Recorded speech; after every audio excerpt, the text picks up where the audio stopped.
To tell the truth, when I cut my finger, it was the end of it, I guess. I was so messed up when I was opening that tuna can that I just, for a moment, when I saw the blood, I panicked. I felt dizzy. I just tried to take that towel, cover my finger, and ran to the hospital. I felt terrible. I don't know. I mean, this had happened to me before. It was not my first time cutting my finger, but I guess the fact that I was not mentally feeling fine, I was not mentally feeling like a good teacher that was productive, I guess that's why that I was actually so messed up in my head. Hello everybody and welcome to another episode of English with Sarvi. Well, yeah, I cut my finger. It's a long story. Past couple of weeks were like the most intense days of school. We had a lot of projects like the Showtime and also Jeopardy for middle school. A lot of things had to be done. We had a lot of papers to grade. As you know, I share two departments. I suggest that you don't go for two different, let's say, departments. Last year it was online and it was manageable, and I actually enjoyed the variety of two different let's say grade levels.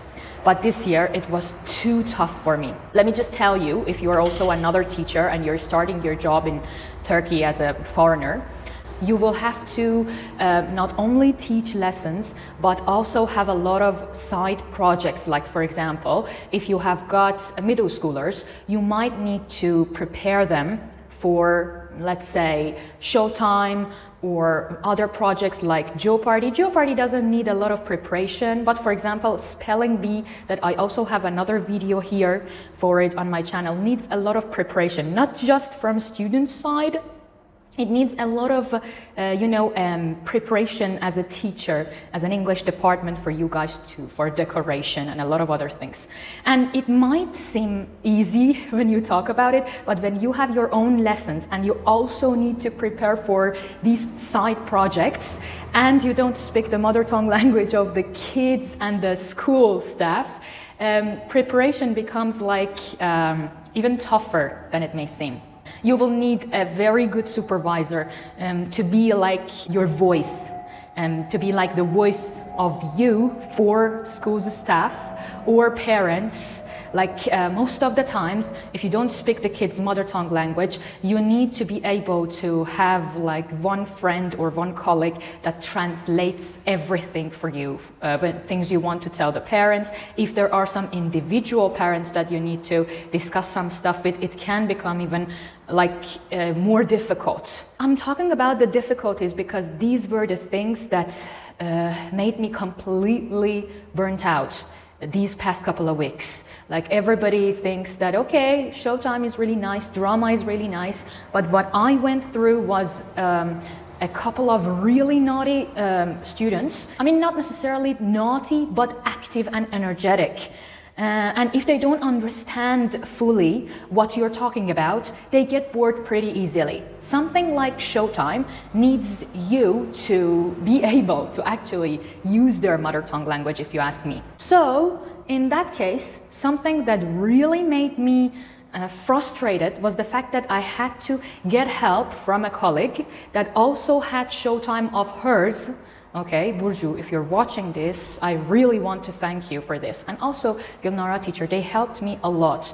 But I guess I also made them feel like I'm not good enough for the job, because at times, or maybe they didn't feel like that, but I had this feeling towards myself that at some point, because my kids couldn't comprehend my instructions well, okay, and there were too many kids in the classroom. Like, if, for example, I had 8 to 10 kids in the class, I guess this burnout would be less.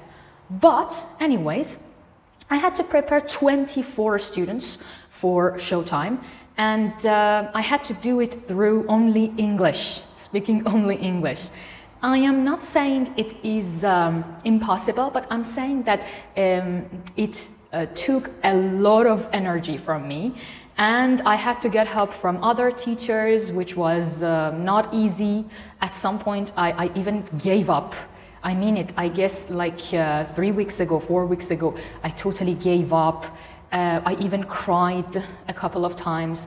I was so stressed because parents were going to be there. They would watch their kids. And as a parent, even if I am a parent, I would love my kid to be able to perform well on the stage. So this showtime, it's amazing. For me, an English teacher that was sharing 2 different departments, middle school and primary, it was so tough to also have this side project next to the lessons that I had. I also had duty time. I had to take care of the kids. The duty time is the time that we have to go to the garden or the corridor in our 10-minute break times and watch the kids. So just imagine, I have to teach. My break times 2 days a week are not mine. I have 2 different departments with 2 different responsibilities coming at me. And I had a big project like showtime. I mean, last year, I guess this showtime was not mine.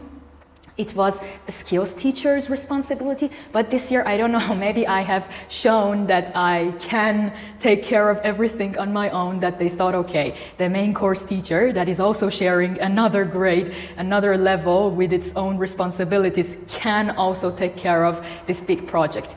I am not complaining. I'm just saying that I felt like I was not enough.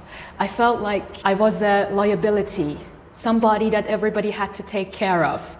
And to tell the truth, I felt like shit. And like 2 weeks ago, when I went home, I was so tired. It's been like more than 3 weeks I haven't cleaned the house because I haven't had the energy.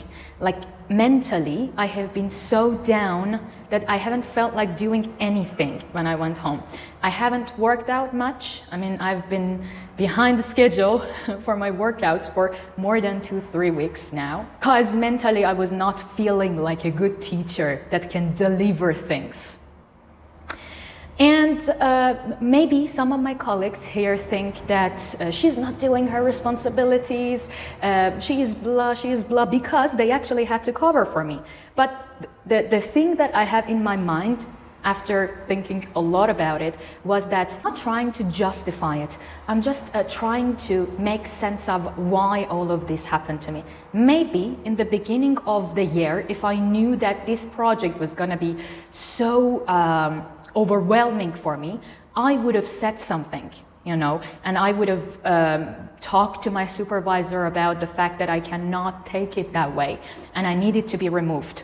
So maybe I will do it for the next year. Maybe I talk to my supervisor if I am going to share 2 different departments to consider the side projects that are about to come. The reason I am videoing, I am recording this video for you is to be, in the beginning of the year, just ask your supervisor what kind of side projects you have to do during the year and plan for them. Try to get as much information as possible. If there are videos provided from the last year, the previous years of that activity, that a special project, it's a good idea to get the recordings and watch what you exactly have to deliver, because working at the school, I've learned that is very much different from working in an institute. It's not going to be just about teaching English. It's going to be about more than that, especially private schools in Turkey. You have to work on your teamwork a lot. Recently, I figured out that, I don't know if it was because of my burnout or whatever, that I stopped doing proper teamwork. Maybe because I just couldn't take it anymore. At some point, I was like, why am I doing this? Why am I doing that? Maybe because there was like a picture of what an English teacher should be that was actually made in my mind from my own experience back at home in my home country, that I thought, okay, here it should be like that. No, here you have to design your own curriculum sometimes. You have to create exams. They don't give you exams. You have to make it yourself. And yes, it sounds like, oh my God, teachers' autonomy is pretty nice. They are setting you free, but it's like at the same time, there are a lot of responsibilities coming with it. You know, you are preparing the exam, so if something comes up, you have to be able to answer for that. It's a lot of pressure. So sometimes I think, did I like it more back at home when we all had the exams prepared? Or is it better this way? Literally speaking, I don't know right now. I just know that you need to be very good at teamwork. So I have just tried to find some online courses that could help me be a better team worker for next year. Anyways, these were the things that I thought if you are a teacher and you want to work in Turkey, you might need to know. That it's really different from what you're experiencing.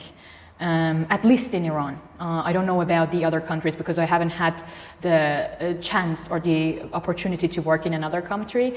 But I think, yeah, here it's not that easy.